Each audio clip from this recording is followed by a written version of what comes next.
Buenos días, buenas tardes, buenas noches, dependiendo del día en que me estén viendo y a la hora que me estén viendo. Yo soy Isa de la lista infinita de libros y ahora les traigo finalmente el review del bloque que comenzamos allá por agosto y ahora estamos en marzo del 2022, así que gracias por tenerme esta paciencia. Pero les voy a traer los libros que hemos estado viendo en estos tiempos. Voy a comenzar por el último que leí, que es Las tres ratas de Alfredo Pareja Díaz Canseco. Primero les voy a explicar un poco de lo que trata. Trata de tres hermanas que pasan a vivir del cantón Daule, que en el tiempo en que fue escrito era un cantón puramente rural, puramente de gente humilde, de gente de campo, a vivir a la capital de su provincia, que en este caso es Guayaquil. Y estas tres hermanas tienen que más o menos convivir primero entre ellas solas y afrontar esta ciudad grande. Ahora, yo lo había leído cuando estaba en el colegio, es más, fue una lectura obligada del colegio, cosa que yo estaba feliz porque nos mandaron a leer, pero mis compañeras no tanto, porque era un colegio de mujeres, entonces mis compañeras no estaban tanto, pero a mí me gustó.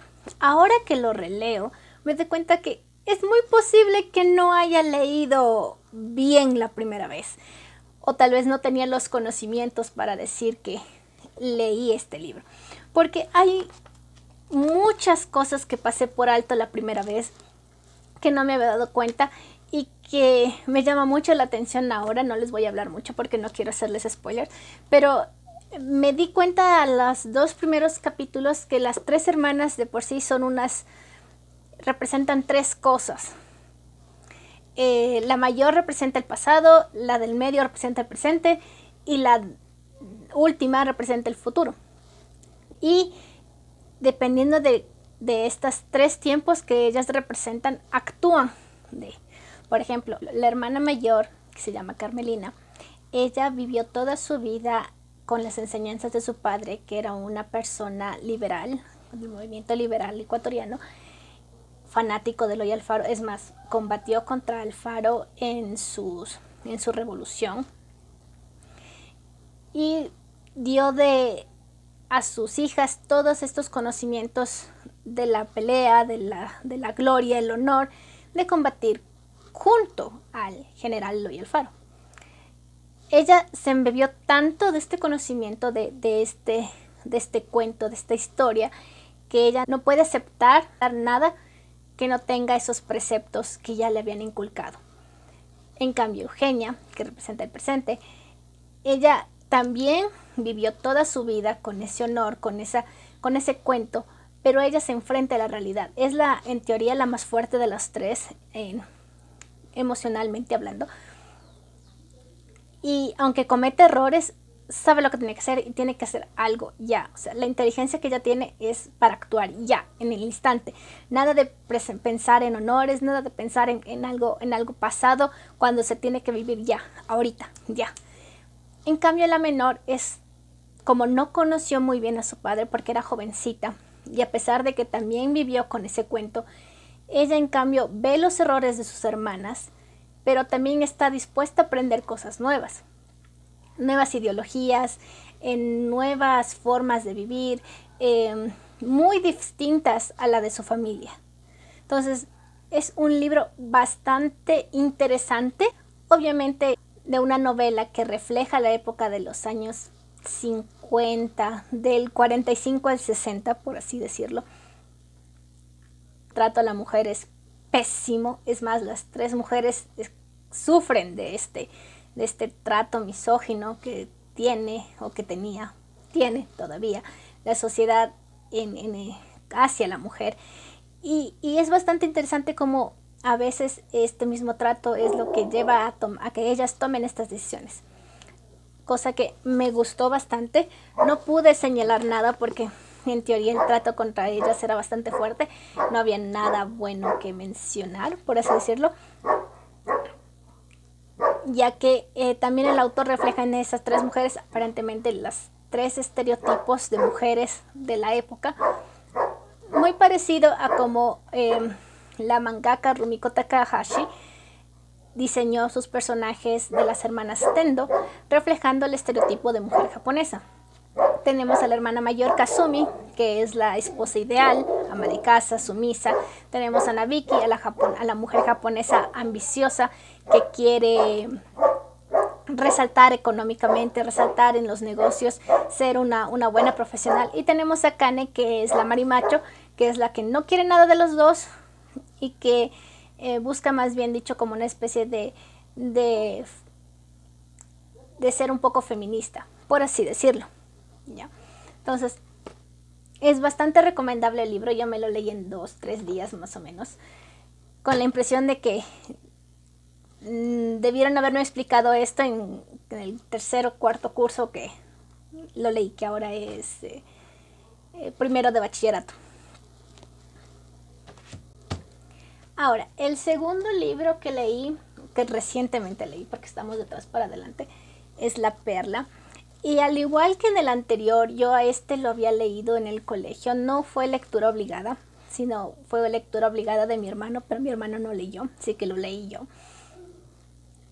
Y en ese entonces yo tal vez me fijé un poco más en la parte romántica, en la parte trágica, en la que la novela trata de reflejar este amor familiar y este amor de superarse y la tragedia que viene al final. Bueno, para los que no sepan, primero debo decirles que La Perla es un libro que trata de un pescador que tiene a su bebé enfermo. En la desesperación va a buscar algo que vender para poder pagar el tratamiento de su bebé. Encuentra una perla. Bueno, es un pescador de perlas, ¿no? Encuentra una perla y todas las desgracias vienen después, ¿no? Ya, esa es la premisa del libro. Y obviamente cuando yo lo leí, como les digo, vi lo romántico y la tragedia de esta historia, como más o menos Shakespeare. Y cuando uno escucha Romeo y Julieta, piensa en el romance de Romeo con Julieta y la muerte de estos dos personajes, sin darse mucha cuenta del contexto en el que están. Ahora, este libro tiene una como crítica bastante fuerte hacia primero las clases sociales, como el pobre quiere dejar de ser pobre, pero obviamente el rico sigue haciendo cosas para que el pobre no salga de la ignorancia, ya sea cobrando, mal pagando, no atendiendo, cosas así. Y cómo la ambición puede sacar lo peor de todas las personas. Entonces, eso es una novela tan rápida y que tú te quedas, bueno, a la mitad del libro yo me quedé como que, ¿de verdad leí esto? O sea, como creo que uno debería hacer ese ejercicio de releer los libros que ya leyó cuando era joven, pero después de mucho tiempo, y ahí te das cuenta de muchas más cosas que te habían pasado por alto así. ¡Pi! Ahora, el siguiente historia es El éxodo de Yangana. Los 2 tomos. Este se une junto con La náusea, las decepciones de este año, porque primero debo decirles que a pesar de que muchos booktubers o muchos bookstagramers o muchos booktokers dirán, y muchos escritores también dirán o muchos lectores en general dirán que si es que no te gusta el libro, abandónalo, así de sencillo. Es verdad, puedes hacer eso, pero yo no lo hago porque siento que un libro puede tal vez ser malísimo en los primeros capítulos y darme otra impresión al final. Entonces puede que yo me estoy perdiendo un buen libro solamente porque en las primeras páginas no me gustó. Entonces yo trato de leerme todo el libro y si es que mismo no me gustó, tengo como que los argumentos para decir, es que en el capítulo tal pasa esto y esto no me gustó porque no tiene fundamento con lo que decía antes, y luego al final cosas así, ¿verdad? Ya, entonces algo así me pasó con este. Al principio vemos primero a una persona que está exiliada en un monte cerca del pueblo de Yangana, porque Yangana es un pueblo, y ve desfilar literalmente a todas las personas que viven en ese pueblo, y él nos va contando los pormenores de esas personas. si es que tal fulano se casó con tal persona, si es que la hija de tal persona se fue de juerga, o si es que este señor es hijo de tal persona y este señor era asesino, cosas así, ¿ya? Cosa que la mitad del libro, en este caso del primer tomo, casi la mitad del libro es solamente de desfilar aparentemente las 106 familias que vivían en este pueblo. ¿Ya? Luego de eso, que me pareció muy interesante como una especie de introducción a los personajes, luego de eso viene un interludio en el que te hablan del pueblo, pero viéndolo desde los ojos de un gringo, que anotó en su diario y tú estás leyendo el diario del gringo. Pero esa parte me pareció aburridísima porque no es que el gringo haya notado que me encontré con fulano de tal y fui a tal lado, no. Fue literalmente, a este pueblo le gusta comer plátano verde frito con arroz y yuca. Y yo, ¿te gustó o no te gustó? ¿Comiste con ají, sin ají? No, es como que algo muy académico y algo muy externo, o sea, como que el gringo no participaba de las actividades o no disfrutaba de las actividades que veía y me pareció como que de más, ¿sí? O sea, más bien dicho, pudo haber, el autor tal vez quería hacer eso para dar más en contexto al pueblo diferente de tal vez de los otros poblados de la provincia, en este caso Loja, pero no creo que haya sido una buena cosa. Luego el gringo obviamente desaparece, no vuelve a aparecer, te dicen la razón, pero no te dicen más. Y luego te vienen más o menos a continuar la historia de por qué todo el pueblo está caminando sin rumbo en el monte. Cosa que me pareció bastante interesante, pero lo que sí me molestó es que de los no sé cuántos personajes que me hicieron desfilar al inicio, solamente actúan como unos 6 o 7. O sea, que hablan, que tienen diálogos y que interactúan en la historia. Y el resto está de más. Entonces, ¿para qué me pones el desfile con todas estas personas si a la final solo van a actuar 7? ¿Por qué no mejor me contabas si son del diario del gringo? No lo sé. En el siguiente tomo, que es la segunda parte del libro, comienza ya el conflicto de toda esta novela. Pero no me gustó mucho porque el conflicto, ya la acción de por sí, antes de eso hay una obra de teatro. No es que el narrador te narra lo que quería decirle a la obra de teatro, sino que literalmente te introduce, o sea, te pone literalmente la obra de teatro.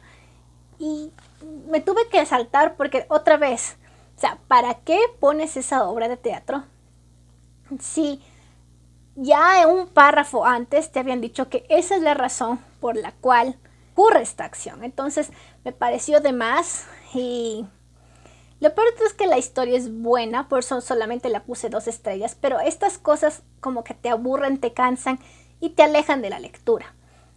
Entonces, por eso solamente tiene 2 estrellas, porque al igual que La náusea, es una historia bastante interesante de por sí, pero uno no llega a conectar y hay elementos no dan.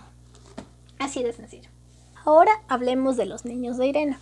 Para los que me siguen en Instagram, sabrán que me di cuenta que en realidad esto no es una novela histórica, sino más bien dicho una biografía de esta mujer Irena, que salvó a muchos niños durante la Segunda Guerra Mundial, niños judíos, desde mucho antes de que los nazis se instauraran en Polonia.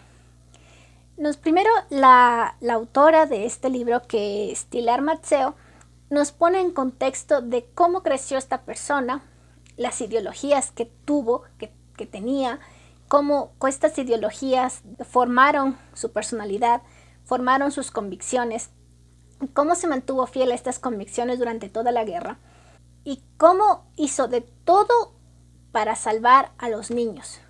Hizo de todo. Hasta antes de que el gueto de Varsovia fuera creado como tal, ella ya trataba de ayudar a las familias. Irena se licenció de abogada en Polonia, en Varsovia, y luego hizo un posgrado en trabajo social y aparte ejerce su carrera de trabajadora social.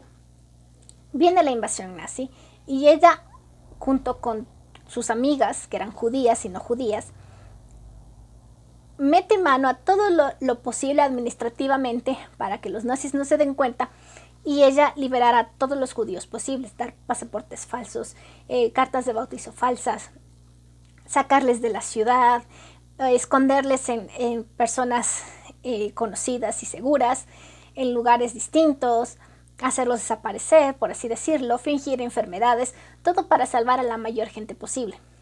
Obviamente, debido a las circunstancias, no es una historia de Hollywood como yo pensaba que iba a ser, en la que la mujer salvaba y todos los niños o las personas que salvaban le agradecían al final y crecían y todo era bonito, como los videos que uno encuentra en YouTube o en Facebook o en todas esas cosas.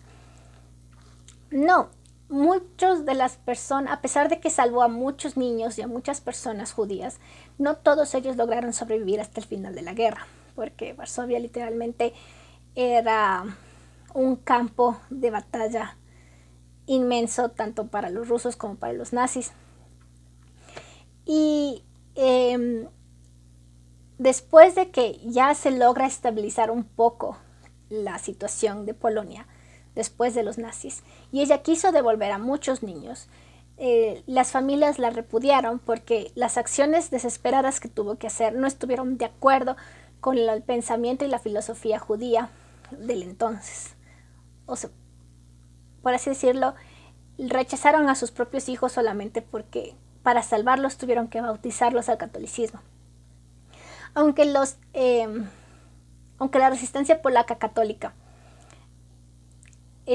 haya estado de acuerdo en estas medidas, a la final las familias no se pudieron reunir, por así decirlo. Entonces, como pasa por lo general en la historia, y mucho más a las mujeres, es que tienden a olvidarse, tienden las personas a suprimir estas voces femeninas. Llegaron los rusos y los rusos le echaron un ojo para siempre porque sabían que era una persona problemática. Sabían que sus ideales, tal vez demasiado puristas, eran muy peligrosos para el régimen de Stalin. Ella no pudo recibir el reconocimiento que se merecía durante ese régimen, así que fue olvidada por la historia.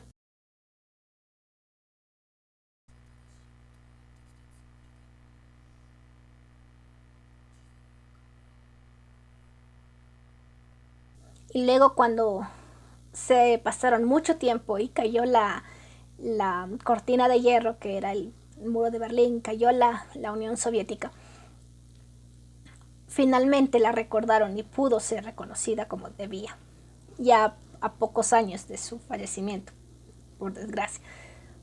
Pero estas cosas creo que deberían ser conocidas, deberían ser enseñadas, porque ese tipo de movimiento en la que la gente se une por solamente ayudar a otras personas en los que más la necesitan, y más aún cuando la líder es una mujer capaz de meter y formar a tanta gente para cumplir esas acciones, es de admirar. Entonces me gustó mucho la historia, así es que pueden leanla, búscanla en Google o algo así. Me encantó saber de ella. Y ella siempre recalca que no lo hizo sola, siempre tuvo a su red de amigas íntimas, que lamentablemente no todas sobrevivieron, y a mucha otra gente, tanto fuera como dentro de la resistencia polaca, que hicieron todo lo posible para salvar a la mayoría de gente que pudieron. Entonces, ni siquiera ella se queda el crédito para ella, simplemente dice, lo hicimos en equipo, porque era eso lo que teníamos que hacer.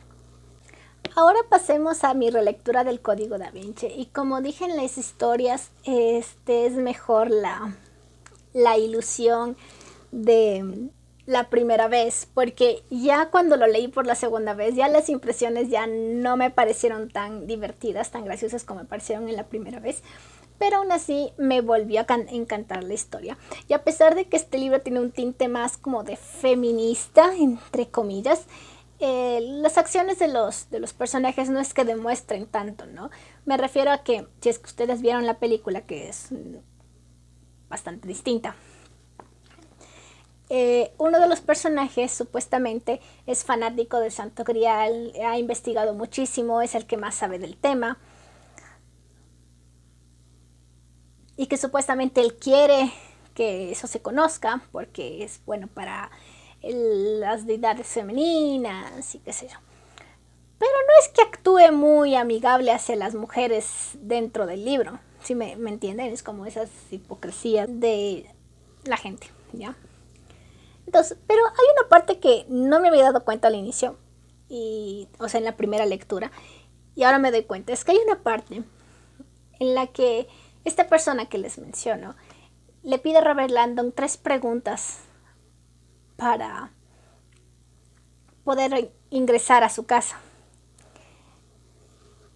Yo cuando lo leí por la primera vez no me llamó la atención. Ahora que lo vuelvo a releer, me recuerda mucho a esta escena. ¿En el puente desea atravesar?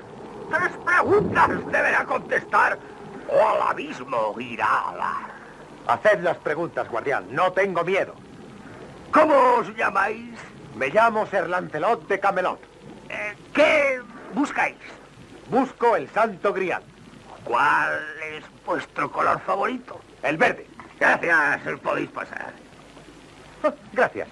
Sois muy amable. Haced las preguntas, guardián. No tengo miedo. ¿Cómo os llamáis? Sir Robin de Camelot. ¿Qué buscáis? El Santo Grial. ¿Cuál es la capital de Asiria? Eso no lo sé.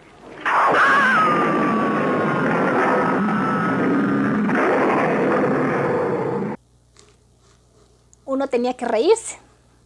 Pero bueno, no es una historia muy profunda, pero es muy divertida. Así que léanla, que les va a encantar.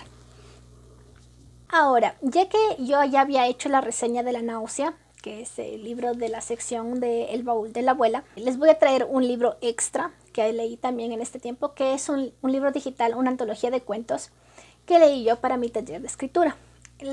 El nombre del libro, que debe poner por aquí, se llama 13 historias breves. Es de varios autores, es de España. Y los relatos que estaban ahí son bastante interesantes. Al menos me gustaron más algunos de los primeros. Ya los últimos no me gustaron mucho.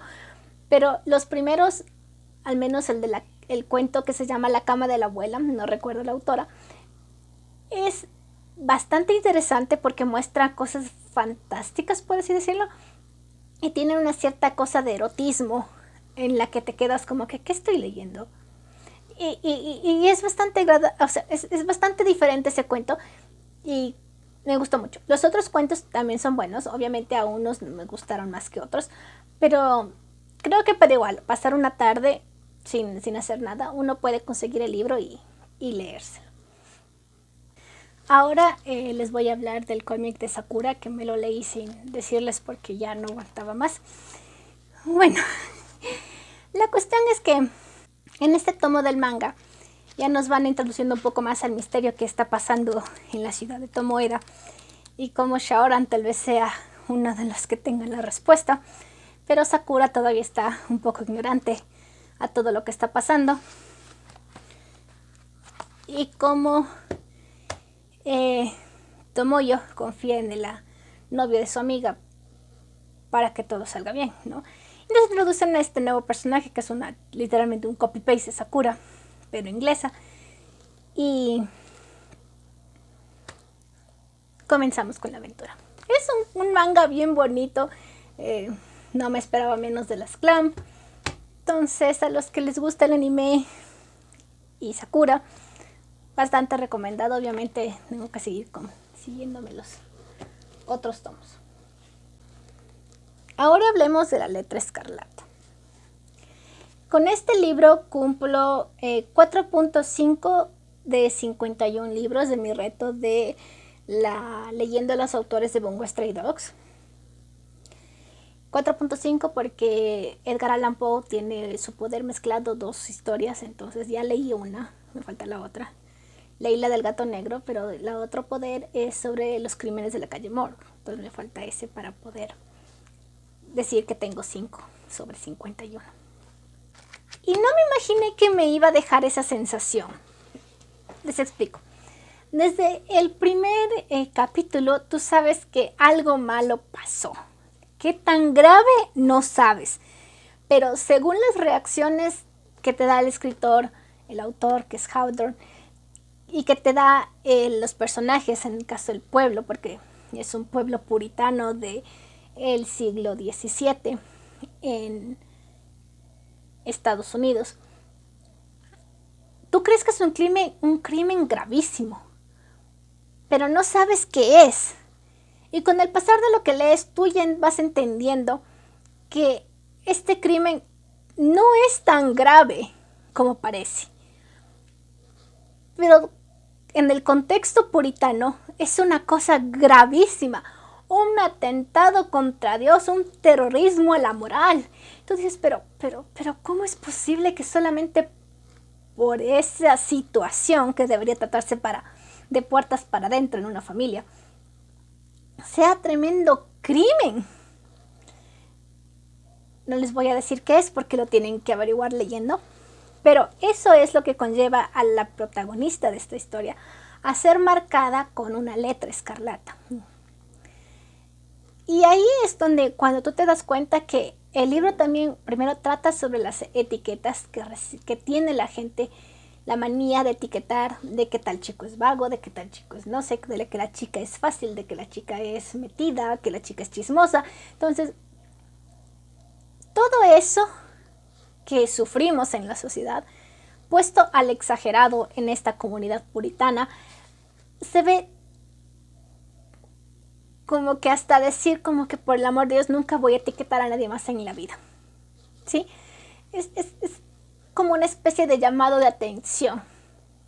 La obra también tiene drama, un drama digno de telenovela, a pesar de que no está escrito como una novela fluida per se, sino más bien dicho, es una novela que basa sus descripciones del ambiente, de la personalidad y de los pensamientos de los personajes, y se basa mucho en monólogos internos que muestran el trasfondo puritano de la sociedad en la que estamos leyendo la narración.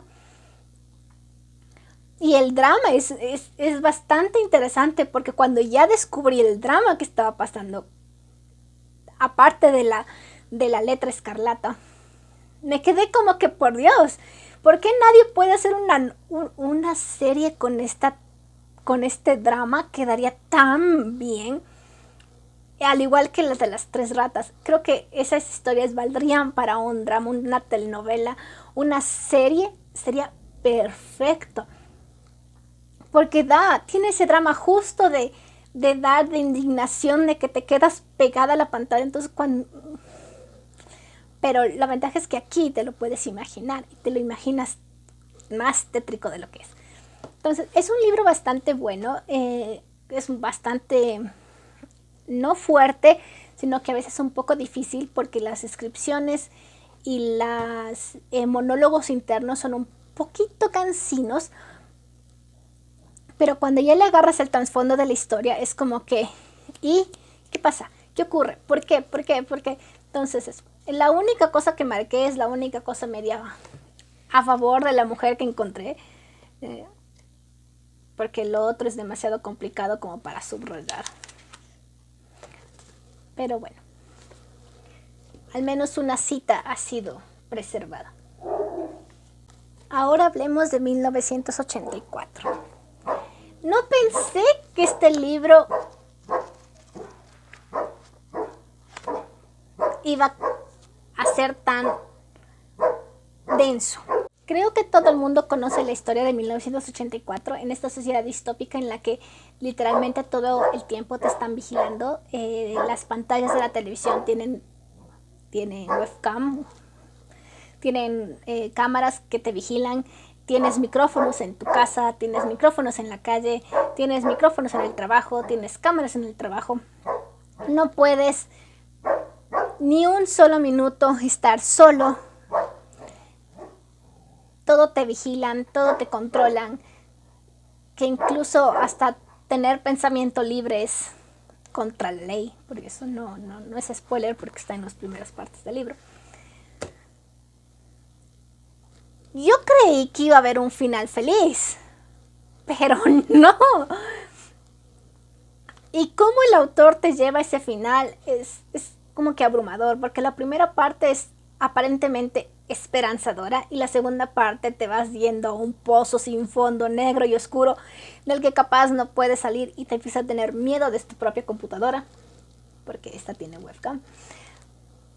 Pero bueno, la cuestión es que lo que me llamó la atención de esta novela y que me gustó muchísimo es la construcción de la sociedad en sí, de cómo el juego de poderes de los países que están involucrados en este libro es como que refleja lo que pudo haber sido si es que ciertos eventos del pasado hubieran sucedido bien, como esperaban las personas que querían que pasara, y cómo, por así decirlo, nos salvamos de este futuro, de esta sociedad media fea. Pero también me llama la atención de cómo se construye el mundo tan políticamente real, que los gobiernos, por ejemplo, aquí tienes a este enemigo que no sabes quién es, que supuestamente está en tal parte, refugiado o perdido aparentemente, y como aparentemente está mandando cosas para destruir a tu gobierno, ¿ya? Luego, con el pasar de la novela, te das cuenta que capaz que eso ni siquiera existe, solamente es algo que se crea para que tú simplemente lo odies, como lo explican perfectamente los de los 10 en este siguiente sketch. No, necesitamos, en el himno necesitamos un país enemigo al que el pueblo, sobre todo, pueda odiar, ¿me entiende? Un país enemigo que enardezca el patriotismo de las multitudes y, llegado el caso, si algo sale mal, alguien de afuera para echarle la culpa, ¿me entiende? Y bueno, también luego al final te haces pensar de que tal vez la cara del gobierno puede que tampoco exista, y te quedas pensando como que a la vez esa sociedad está basada en engaños, por así decirlo, pero te quedas diciendo como que no hay una segunda parte para que haya un final feliz. Muy bueno el libro, creo que es como también una llamada de atención. Ahora voy a hablarles de este libro que yo creía que como estaba en mi librero, y como el librero era antes de mi tío abuelo y mi tío abuelo sacerdote, creí que esto era una Biblia. Tan diferente de eso no es, pero ya les explico. Este libro se llama Cristo de nuevo crucificado, es del autor Nikos Kazantzakis. Y es del mismo autor, este mismo autor escribió el libro Sorba el griego, de lo cual tenemos la película Sorba el griego. Pero bueno, ¿de qué trata este libro? Este libro trata sobre un pueblito en Grecia. Yo creería que no te dicen exactamente el año, pero creería que es justo unos cuantos años, un par de años después de la Primera Guerra Mundial. En este pueblito tienen la costumbre, al inicio de la Cuaresma, a seleccionar a 7 personas para que representen y vivan todo este tiempo de Cuaresma lo que Jesús y sus discípulos vivieron antes de la Semana Santa, o sea, la condena, la crucifixión y resurrección del Señor. Ahora, los elegidos, al menos Jesús y los apóstoles, se lo toman muy en serio y adoptan el dogma, lo que está escrito en la Biblia, tan al pie de la letra que empieza a molestar a las personas que les eligieron. Las personas que los eligieron son en teoría los hombres más viejos del pueblo, por ende los que tienen más autoridad y en teoría los más ricos del pueblo, o los más sabios también, porque son los que han estudiado, son los que han estado viviendo en ese pueblo más tiempo. Y bueno, el pueblo está bajo dominio turco, tienen un gobernador turco en ese pueblo, en esa ciudad. Y este gobernador, al ser musulmán, tiene una visión muy distinta a todo. Él no participa mucho en la trama per se, pero sí es catalizador y mediador de ciertas acciones que ocurren en el libro. Ahora, como les decía, los personajes, al menos los discípulos, que es Pedro, Juan, Mateo y Lucas, ¿sí? Se toman junto con el que es Jesús, se toman muy en serio la Biblia y están haciendo estas cosas al pie de la letra. Por ejemplo, el que hace de Pedro da a los pobres en contra de los asesinos de su padre, que es uno de los hombres más ricos del pueblo. Entonces, poco a poco, a la gente, al menos a los más poderosos, a estos ancianos, les empieza a molestar estas acciones, a pesar de que ellos mismos les encomendaron hacer estas acciones. Y estas reflexiones, según ellas, bolcheviques, que están naciendo en estas gentes. Y la historia se hila así, como esta hipocresía, por así decirlo, esta hipocresía de la gente mayor, de la gente más apegada a la religión o más poderosa económicamente, que controla las vidas de las demás personas, se ofenden porque las gentes hacen lo que según ellos es correcto y deben hacer a favor del pueblo. Cosa que tú te quedas como decir, o sea, esa cosa esto no ha cambiado en ningún momento. Hay personas actualmente que se jactan de leer la Biblia todos los días, o de que van a misa todos los domingos, o de que dan a su iglesia no sé cuánto dinero, pero que no cumplen con el que deberían cumplir, que es con el prójimo que está muriéndose de frío en una esquina, por ejemplo. Entonces, ese tipo de cosas, de detalles, es lo que me llamó bastante la atención del libro. Y a la final, aunque la historia no es la gran cosa, es como lo que tú quieres es saber cómo va a terminar esto. Si los que siguen el camino de Jesús son los héroes a la final, o si ganan los otros. Y el libro no te da ninguna de las dos respuestas. Es lo triste. No les voy a decir más porque es spoiler. Solo quédense en de que hay una historia bastante profunda de reflexiones, llenas de reflexiones, pero que la final no es mala, es bastante buena. No creí que me iba a gustar, la verdad, y me dio una bofetada en la cara. Me dijo, tú no sabes nada, y ¡puf! En la cara. Lo leí despacio porque tenía que asimilar ciertas cosas. Y luego cuando lo terminé me quedé como que, por Dios santísimo, que acabo de leer. O sea, esta es una de estas joyas bien construidas que deberían leerse por lo menos una vez en la vida. Ya, o sea, muy buena la novela. Y ese ha sido todo el bloque de lecturas desde agosto hasta hoy, marzo 19. No sé cuándo estés viendo este video, pero estas lecturas merecen la pena. Bueno, la que no me gustó no tanto, porque esa no me gustó, pero es que te gustaría leerla, no hay problema, es mi opinión. Tú puedes tener tu propia opinión, igual de las otras libros. Tal vez alguno no te guste y entonces puedes ponerlo en los comentarios con todo el respeto. Eso es todo, mis queridos amigos.